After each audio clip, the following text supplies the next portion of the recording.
I mean, it's off the chart, the stupidity, the expectation of what evolution is. And evolution, and I want to, evolution is a fact. It's observable. Just look around. It happened. We're here. Okay.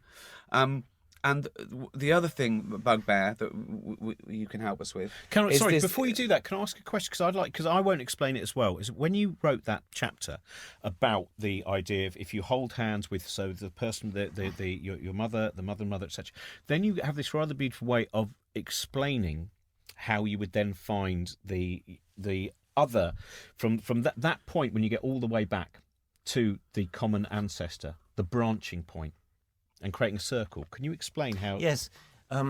Actually, any ancestor would do. You could hold hands with your thing and have a snail holding hands the other way.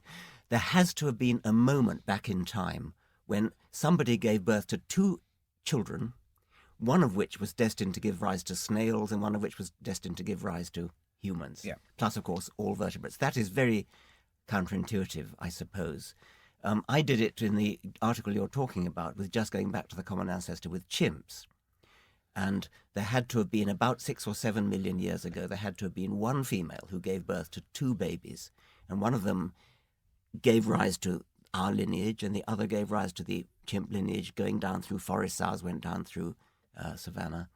But it's a striking thought that any two animals you look at had to have had a common ancestor, literally an individual, who had two children, one of which gave rise to one of which gave rise to the other. Exactly. And again, the other misconception, we briefly spoke about it, is if we evolved from chimps, then why are there still chimps? And I always do it respectfully. I always say, no, we didn't evolve from chimps. We evolved with chimps from a common ancestor, rather like cousins share the same. That's right. We are cousins. I mean, the one you quote from Twitter, where somebody said, "I've been watching chimps for 6 years in the zoo." I mean, that is just spectacular. I'm afraid that's a 5-year-old would say that. That's like a 5-year-old. Rather frequently, when reading Twitter comments, I'm reminded of George Carlin's remark. Think how stupid the average person is. Of course. And then reflect that 50% are even more stupid than that. Exactly, yeah. What is the way of... Because it is such a beautiful story, the evolution story, and I think it's a bit like... I mean, on that... Infinity is a similar one. When we started the Infinite Monkey Cage radio show that I do with Brian, we had people saying that the Infinite Monkey Cage was rubbish because they put a typewriter in a zoo in Paynton with 5 monkeys and they hadn't typed out. And you go, the numbers... and I think, again, it's about... Is it about scale? Is it about... Yes, it is. We can't comprehend... Yes, it is. It's the number of generations and years and how tiny those changes had to be each time. Like... and also, then you go into what if it was a recessive gene? What if it was a dominant gene? And then add to that 99% of all species that ever lived were extinct, often with no trace. To some degree, I do understand why it's hard, why God is easier. But it's not, because it's not really answering it. Saying God did this is saying I don't know. Are quite comfortable to have both now. How do you think is? I wonder. You obviously, but that's impossible. Reality. That to me is that isn't. I don't think that is possible to have both, because there's so many obstacles and there's so many logical contradictions that you either don't need both, like praying, the number of times I say to people, if a doctor said to you, we can either give you the chemotherapy or we can pray, which one do you want? Well, I'll do both. Well, why do both? Don't you trust God? Because you talk in your second volume of autobiography, you talk about the discussions with people like Rowan Williams. How do you think that someone like him, who's an incredibly intelligent man, balancing the two things, which is he's not anti-evolution, is he? No, he's not. He's intelligent in the literal sense of intelligo, the Latin for I understand, because Rowan Williams finishes your sentences for you in a way that makes you feel, well, how on earth can he disagree then? Because he clearly understands. But what is his stance without what is his stance without contradiction? So he believes that a God started it, or so a God started the Big Bang and then started I'm sure evolution. He believes that. You'd have to ask him, of course. Sure. I can't. I mean, actually, he rather surprisingly, for a sophisticated theologian, does believe in rather naive miracles, I think. I mean, I actually asked him, I think, about walking on water and turning water into wine and things like that.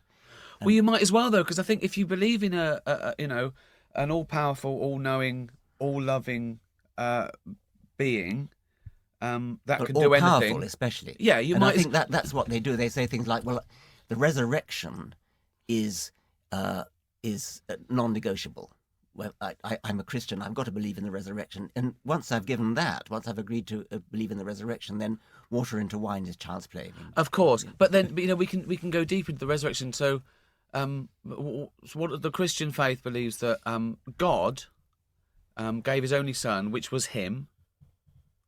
Yeah, is that correct? As God, Jesus was completely God and completely human. But if you look at the, I think if you start looking at the logic of this is, I think for a lot of people that we might mix with, who are the more liberally religious people, it's not the same as actually I think sometimes think it exists as an answer, and I think it might not be. Their belief in God is not to answer something; it is something which is not within the same realm of scientific. No, I agree. I think, say, I agree, and also, as I said, we're talking about extremes. I was brought up, my mum was C of E. She vaguely believed in a God, but to her, as a working class mum, Jesus was an unpaid babysitter. It was like, if I'm not watching you, Jesus is. Just be good. And what she meant is, don't go to jail, don't die in a barroom fight, and that was it. I don't think she went into the logic of it. And also, when I was a kid, being godly. Godliness is next to cleanliness, goodliness, everything. It was like it was a shortcut for being honest and respectable, which we know is a fallacy. My foundation, Richard Dawkins Foundation for Reason and Science in Britain, actually ran a questionnaire, a poll, asking people who ticked the Christian box in the census in 2011. Why did you tick the Christian box? And most people ticked because I like to think of myself as a good person.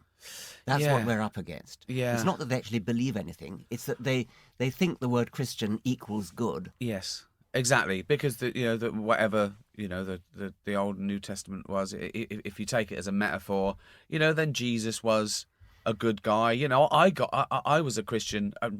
Because I was born into Christianity, obviously, and because I was told that was the truth. And as we know, the human child's brain is a sponge for good reason. You believe your elders, you believe your parents. Don't touch the fire, don't touch the spider, don't go over the edge. And there's a God. I wish those had been instilled in I didn't have any of those lessons at all. I've always got blisters and You never fallen over a cliff, though. Oh, well, lower cliffs. I'm terrible at those things. What great parents you had. But there's cliffs burning and but spiders. People do think that, and then you'll be good.